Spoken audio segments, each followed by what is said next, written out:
In 2005, a small team inside Amazon proposed something that struck a lot of people in the room as financially reckless. Instead of charging customers per order for expedited shipping, the company would charge a flat annual fee, $79 at launch, and in exchange, members would get unlimited 2-day shipping on eligible orders for the rest of the year, no matter how many times they ordered, no matter how small each individual order was. Internally, some executives worried the math simply didn't work, that heavy users would order constantly, that the actual shipping cost per member could easily exceed what the membership fee brought in, turning the entire program into a slow-motion financial drain. Jeff Bezos pushed it forward anyway, betting that removing the friction of thinking about shipping costs on every single purchase would change customer behavior so fundamentally that the math would eventually work in Amazon's favor, even if it looked shaky on a spreadsheet in year one. That program was Amazon Prime, and 2 decades later, it's one of the most successful subscription businesses ever built, with hundreds of millions of members worldwide, a number that dwarfs what anyone in that original planning meeting could have reasonably projected. Here's the detail that matters most for understanding what actually happened. Prime didn't succeed because Amazon found a way to make shipping actually free. Shipping a package has never been free. Not for Amazon, not for any retailer, not ever. Someone has to pay for the fuel, the driver's wages, the warehouse labor, the cardboard, the sorting facility, the delivery truck's maintenance, all of it every single time a package moves from a shelf to your doorstep. What Prime actually did was find a way to make that cost invisible to you at the exact moment you're deciding whether to buy something, and it turns out making a real cost invisible at the moment of decision is one of the single most powerful psychological levers in all of retail, powerful enough to build one of the most valuable subscription businesses on earth around it. My name is Alex, and I spend a strange amount of time reading e-commerce logistics reports and behavioral economics research, because it turns out the word free does something measurably strange to the human brain, something researchers have studied directly and retailers have been exploiting with remarkable precision for the better part of 2 decades. Here's what we're covering today. The specific, well-documented psychological research showing that people behave completely differently around a price of exactly zero compared to even a tiny positive price, a phenomenon with a name and a body of controlled experiments behind it. The actual mechanics of how a shipping cost that never disappears gets redistributed into product prices, into subscription fees, into minimum order thresholds, calibrated with genuine precision to make you spend more than you originally intended. The real logistics cost structure behind a shipped package. Because understanding what a package actually costs to move explains why free shipping always has to come from somewhere. The return shipping problem and the surprisingly wasteful economics behind what happens to a large share of items sent back under free return policies. And why Amazon Prime members, according to the company's own disclosed figures, spend dramatically more annually than non-member customers, a gap that reveals what the subscription fee is actually buying Amazon in return. This isn't a video telling you free shipping is a scam or that you should refuse to ever use it. Sometimes it really is the best deal available, and plenty of the underlying economics are perfectly reasonable business practices. This is a video about the actual mechanics hiding behind that word free, because once you see how deliberately it's engineered to change your behavior, you'll shop differently and you'll understand what you're actually paying for even when no shipping charge ever appears on your receipt. Quick thing before we get into it. I built a free tool that calculates the real total cost of any online order, factoring in typical basket padding behavior and comparing it against paying a flat shipping fee directly so you can see which option actually saves you money in your specific situation. Links in the description. I only ask for an email to send you the results. Picture a parking garage at a shopping mall with a big sign out front reading free parking. Nothing about that parking is actually free.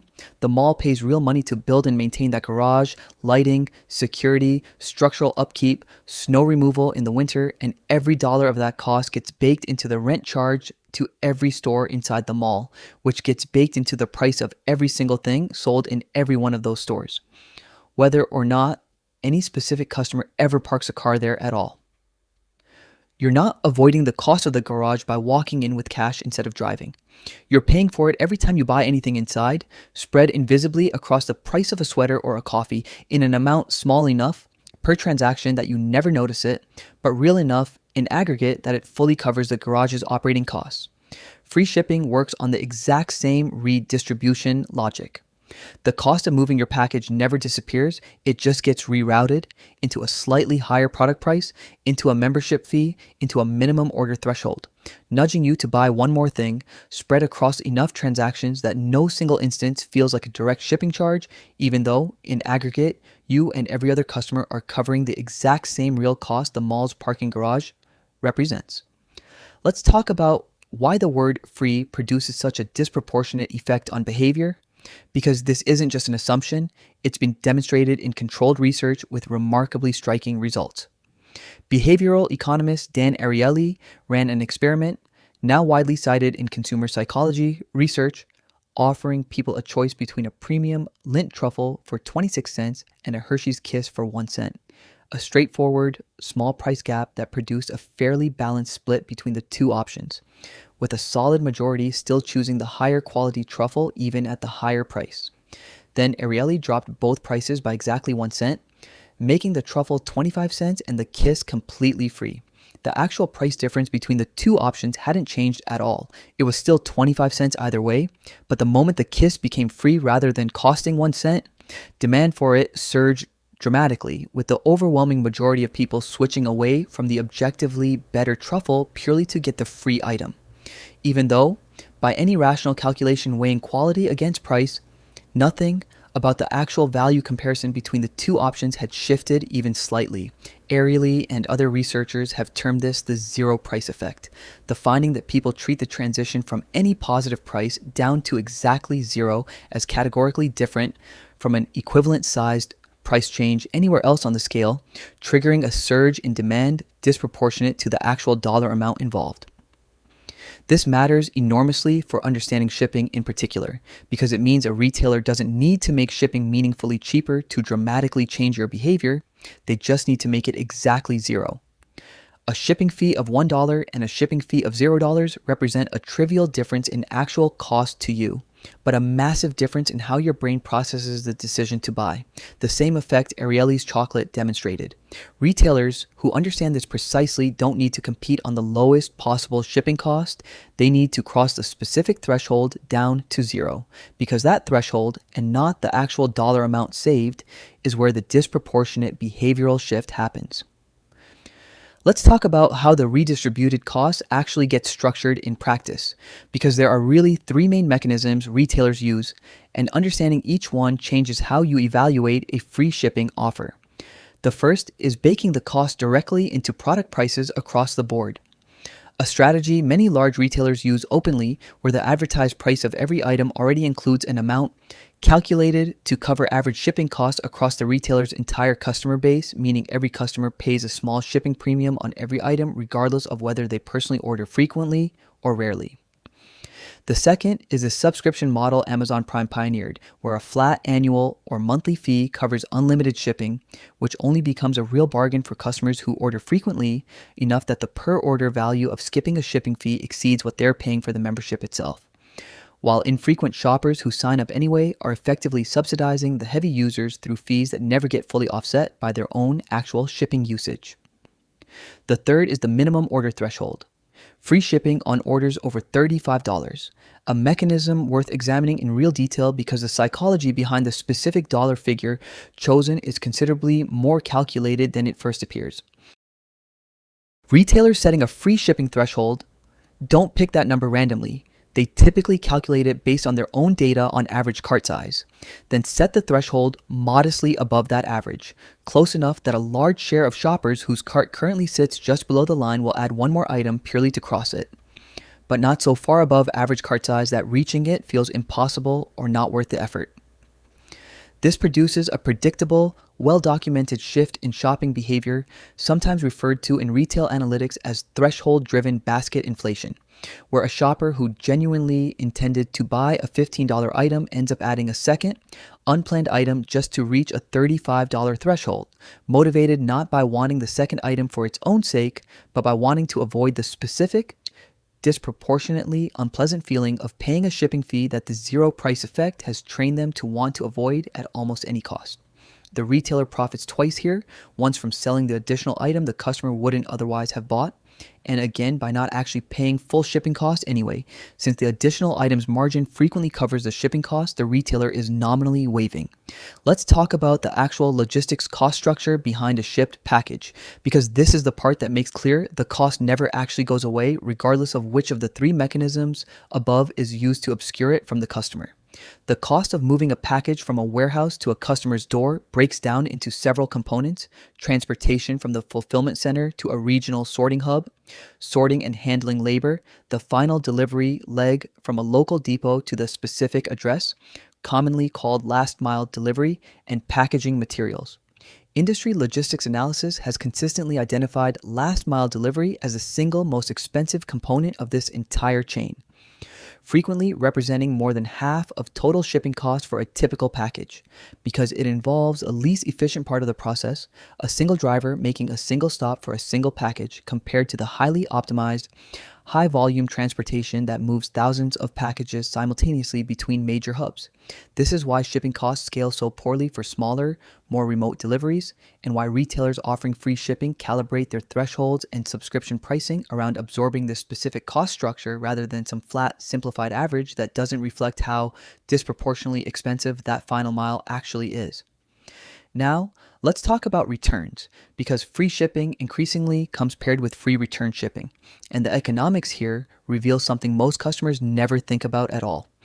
E-commerce return rates run considerably higher than in-store retail return rates, for the straightforward reason that customers can't try on or physically inspect an item before buying it online, and free return shipping has become an increasingly standard offer because retailers have found it meaningfully increases the likelihood someone completes a purchase in the first place, removing the perceived risk of being stuck with an item that doesn't fit or doesn't meet expectations. But processing a returned item costs real money, inspection, repackaging, restocking, or in a growing number of documented cases, simply destroying the item entirely, because the combined cost of return shipping, inspection labor, and repackaging exceeds what the retailer could reasonably recover by reselling a returned item, particularly for lower priced goods or items in categories with high damage or hygiene concerns. Investigative reporting on retail returns over the past several years has revealed that a meaningful share of returned merchandise across the industry never gets resold at all, ending up in landfills or liquidation channels at a fraction of original value. A wasteful outcome that exists because the zero price effect on both the original shipping and the return shipping encourages a volume of purchasing and returning that wouldn't happen nearly as often if either leg carried a visible, disincentivizing cost. This connects to a specific shopping pattern retail analysts have documented and named directly, called bracketing, where a customer orders multiple sizes or color variations of the same item with the explicit, upfront intention of keeping only one and returning the rest, treating their own bedroom or living room as a fitting room the retailer's free return policy effectively subsidizes. Retail industry surveys have found bracketing to be widespread, particularly in clothing and footwear categories, and while it feels, from the shopper's side, like a clever way to solve the genuine problem of not being able to try something on before buying it online, it represents, in aggregate, an enormous volume of reverse logistics, shipping, inspecting, and reprocessing multiple units for every single unit that actually ends up being kept, that the free shipping and free returns policies are quietly absorbing without ever presenting the customer with a bill that reflects the real scale of what's happening behind the scenes. Let's talk about the actual numbers behind Amazon Prime, because the company has disclosed enough over the years to make the underlying economics actually visible rather than speculative. Amazon has stated publicly, in various earnings, communications, and investor materials over the years, that Prime members spend substantially more annually than non-Prime customers, with independent analyst estimates over the years placing Prime member annual spending at roughly double, sometimes more, what a comparable non-member customer spends on the platform. This gap is the entire commercial logic behind the seemingly risky decision Amazon's team made back in 2005. The membership fee itself was never really the primary source of Prime's value to Amazon. It was a mechanism for triggering a psychological shift once someone had already paid for unlimited shipping. Every subsequent purchase decision no longer involved weighing an additional shipping cost at all, removing a genuine point of friction that, in ordinary e-commerce, causes a meaningful share of shoppers to abandon a cart because the shipping cost, once revealed at checkout, makes the total price feel less appealing than it did when only the item price was visible. Prime members effectively prepay for shipping once a year and then experience every subsequent decision as though shipping doesn't exist as a cost at all. A psychological condition that reliably increases both purchase frequency and average order value, matching the pattern the disclosed spending gap reflects. There's a related psychological mechanism worth separating out from the raw spending statistic, because the number alone doesn't fully explain why the behavior shift is so consistent and so durable over time. Once someone has paid an upfront annual fee for unlimited shipping, a form of mental accounting kicks in that behavioral economists sometimes describe in terms of sunk cost reasoning, even though, strictly speaking, the membership fee is a sunk cost that shouldn't rationally affect any individual purchase decision made afterward. Having already paid $70, $80, now well over $100 for the year, a Prime member frequently experiences each individual small purchase as though declining to use the free shipping they've already paid for would somehow waste value they're otherwise entitled to, even though the membership fee is identical whether they place 3 orders that year or 300. This mental framing pushes toward more frequent, smaller, less consolidated purchasing, ordering a single $15 item today and another tomorrow rather than batching a single larger order, because each individual small order feels like it's simply using up shipping that's already been paid for, rather than incurring any new cost at all. Even though from Amazon's side, every single one of those small separate shipments carries the same real last mile delivery cost regardless of how the customer mentally accounts for having paid for it in advance. Free international shipping deserves its own mention here because it introduces a cost redistribution mechanism that operates somewhat differently from the domestic version and catches a meaningful number of shoppers off guard. A retailer advertising free international shipping is typically referring only to the actual carriage cost of moving the package across borders, not to customs duties, import taxes, or brokerage fees that many countries apply to incoming international parcels above certain value thresholds, charges that get billed separately, sometimes directly by a courier at the moment of delivery, sometimes as a surprise invoice arriving days or weeks after a package that appeared to ship entirely free. Shoppers who assume free international shipping means the total landed cost of an international purchase is identical to a domestic.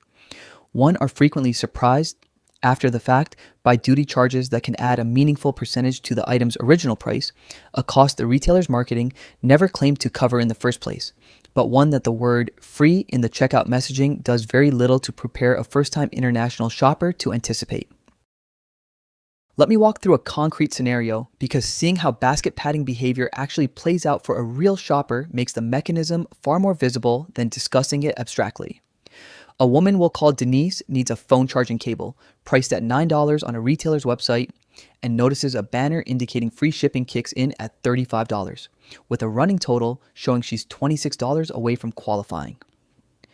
Denise doesn't need anything else, but the idea of paying a separate shipping fee, even a modest $5 or $6, feels disproportionately unpleasant in a way that $26 of additional semi-wanted purchases somehow doesn't. She adds a phone case she'd been mildly considering for a while, then a small accessory she hadn't been planning to buy at all, crossing the threshold at $39 total. She qualifies for free shipping, feels satisfied she beat the shipping fee, and doesn't notice in the moment that she's just spent $30 more than her original $9 purchase to avoid a fee that would have cost a fraction of that amount. Denise didn't behave irrationally in some abstract sense. She behaved precisely the way the zero price effect predicts, treating the qualitative shift from paying a fee to not paying a fee as worth far more than the actual arithmetic difference between the two outcomes. Now compare that to a different shopper, a man we'll call Marcus, who needs the exact same $9 charging cable and encounters the identical $35 free shipping threshold. Marcus has a simple rule he applies consistently, calculating the actual total cost of any order 2 ways before deciding: the item price plus a flat shipping fee if one is charged directly, versus the item price plus whatever additional spending would be required to hit a free shipping threshold, and choosing whichever total is actually lower rather than whichever one avoids the word shipping appearing on the checkout screen.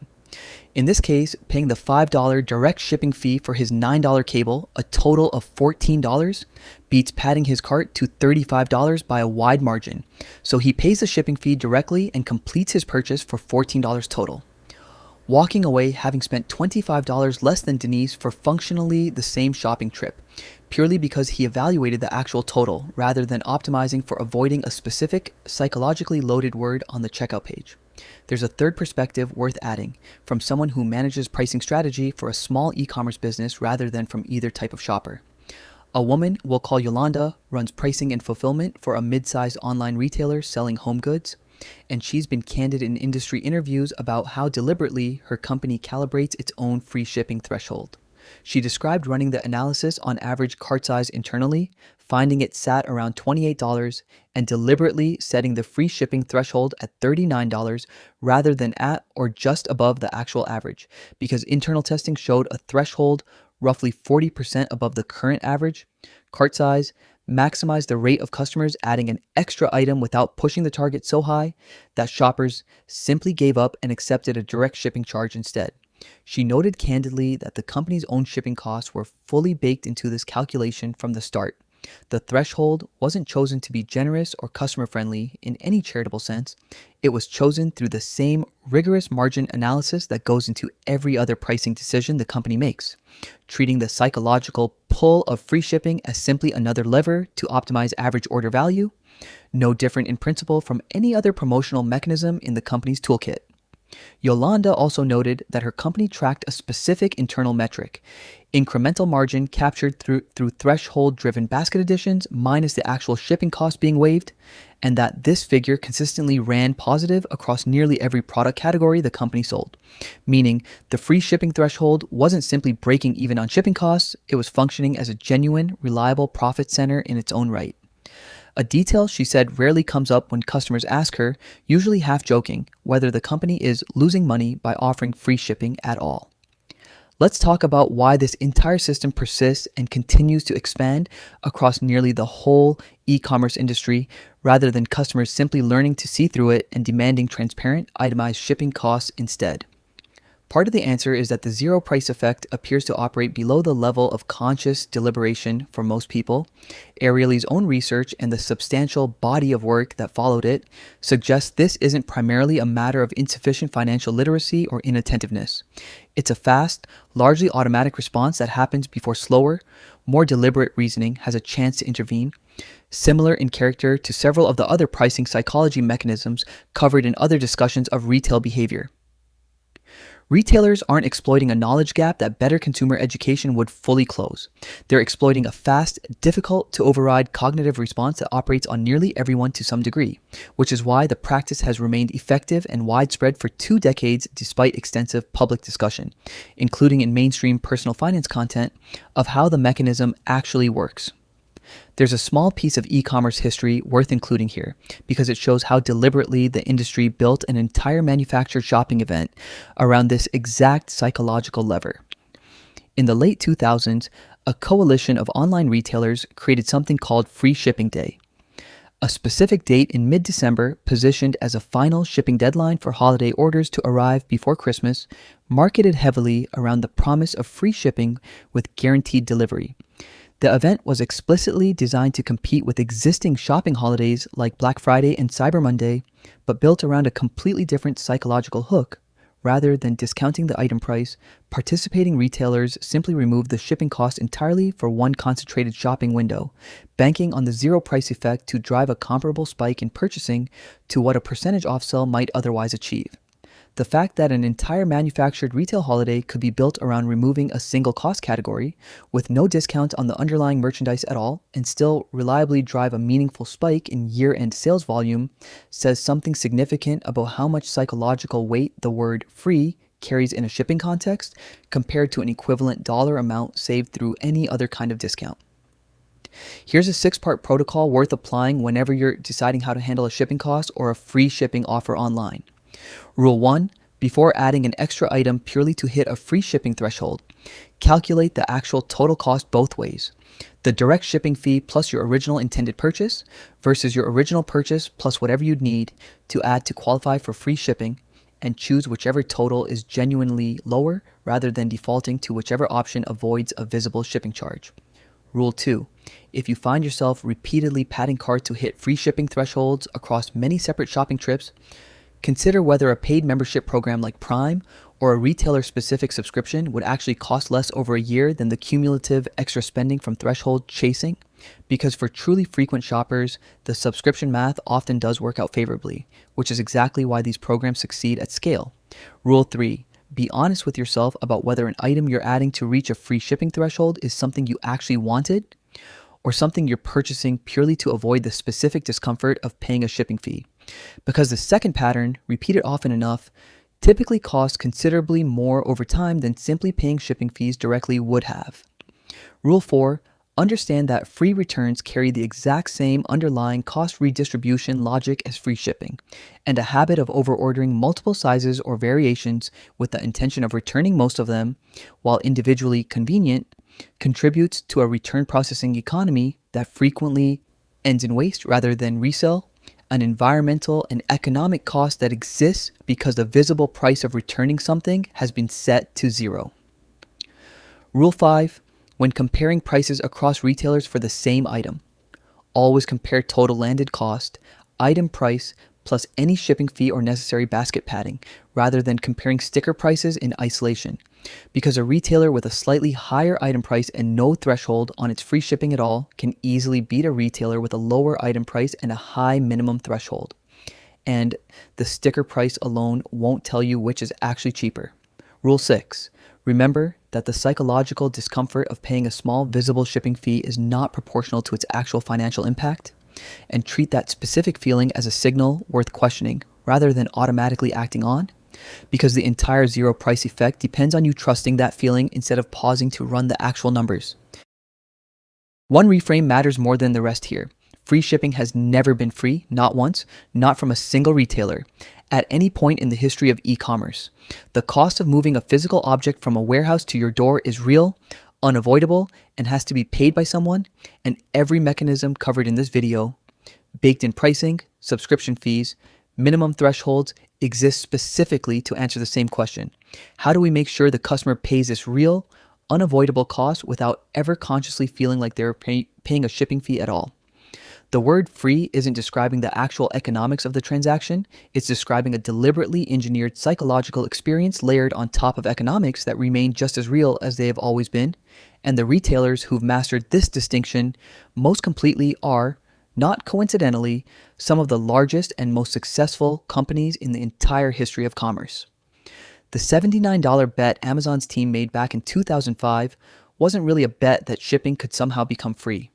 It was a bet that customers would stop asking the question entirely once the fee disappeared from view, and 2 decades of disclosed spending data suggest that bet paid off more completely than almost anyone in that original planning meeting could have imagined.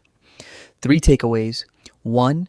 The zero price effect, demonstrated directly in controlled behavioral research, shows that people respond to the specific transition from any positive price down to exactly zero in a way wildly disproportionate to the actual dollar amount involved, which is why crossing that exact threshold matters so much more to retailers than simply lowering a shipping fee. 2. Minimum order thresholds for free shipping are deliberately calculated based on a retailer's own average cart size data, specifically calibrated to maximize the rate of unplanned additional purchases rather than chosen as a generous, round, customer-friendly number. 3. Amazon Prime's own disclosed spending data shows members spending roughly double what non-members spend annually, revealing that the membership fee's real value to Amazon was never primarily the fee itself. It was permanently removing shipping costs from every subsequent purchase decision a member makes. Lazy investing built more fortune than chasing free shipping thresholds ever will. The people who actually save money shopping online aren't the ones proudest of avoiding a shipping fee. They're the ones who learn to calculate the real total before checking out every single time, regardless of which number the checkout page was trying hardest to make them feel good about. If you want to see the exact spreadsheet I used to compare total landed cost across retailers before buying anything online, there's a walkthrough on my channel with the real numbers, no guesswork, just the math. Thanks for watching.